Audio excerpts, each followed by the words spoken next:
چاوەڕەکانی یەکەم دانیشتنی پەرلەمانی کوردستان چی؟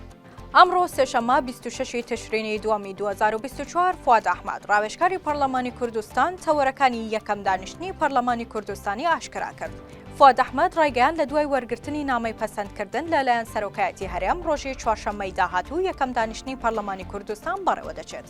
تەنانەت ئەگەر بانکێشنامەش لەلایەن سەرۆکی هەرێمەوە دەرنەچێت، ئەوە بەپێی یاسا لە کاتژمێر 12 نیوەڕۆ دانیشتنەکە بەڕێوە دەچێت. ئاماژەی بەوەشتا یەکەم دانیشتن بە سەرۆکایەتی بە تەمەنترین ئەندامی پەرلەمانی هەرێمی کوردستان بەڕێوە دەچێت کە بە تەمەنترین ئەندام لە لیستینەوەی نوێیە و ئەو سەرۆکایەتی یەکەم دانیشتنی پەرلەمانی کوردستان دەکات. دوای ئەوە سەرۆکی نوێی پەرلەمان و جێگر و سکرتێری پەرلەمانی کوردستان هەڵدەبژێردرێن کە بەپێی یاسا نابێ هەڵبژاردننی دەستە سەرۆکایەتی لە یەکەم دانیشتندا دوا بخرێت.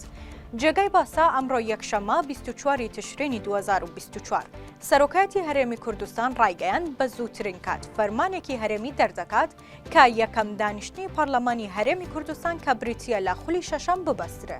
ئەمەش دوای ئەوە دێت کە هەر ئەمڕۆ کۆمیسیۆنی باڵای هەڵبژاردنەکانی عێراق دەقی بڕیاری پەسەندکردنی ئەنجامەکانی هەڵبژاردننی پەرلەمانی کوردستانی بڵاو کردەوە.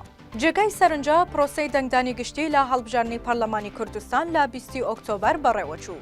لە 21 تشرینی یەکەمیشدا ئەنجامە بەراییەکان ڕاگەیەندرا. ڕۆژی 30 ئۆکتۆبەریش ئەنجامی کۆتایی لەلایەن کۆمیسیۆنی باڵای سەربەخۆی هەڵبژاردنەکانی عێراقەوە ڕاگەیەندرا. بەپێی پەیڕەوی ناوخۆی پەرلەمانی کوردستان دەبێت لە ماوەی 10 ڕۆژ لە دوای پەسەندکردنی ئەنجامی هەڵبژاردن دانیشتنی یەکەمی پەرلەمان بەڕێوە بچێت. ئەگەر لەلایەن سەرۆکی هەرێمەوە بانکێش بۆ دانیشتنەکە نەکرا، پەرلەمانتاران مافی خۆیانە لە 11مین ڕۆژی دوای پەسەندکردنی ئەنجامەکان دانیشتنی خۆیان بکەن. پارتی دیموکراتی کوردستان لە خولی شەشەمی پەرلەمانی کوردستان 39 کورسی بەدەستهێنا. یەکێتی نیشتمانی کوردستان 23 کورسی و نەوەی نوێ 15 کورسی، یەکگرتووی ئیسلامی 7 کورسی، هەڵوێست 4 کورسی و کۆمەڵی دادگەریش 3 کورسی بەدەستهێنا.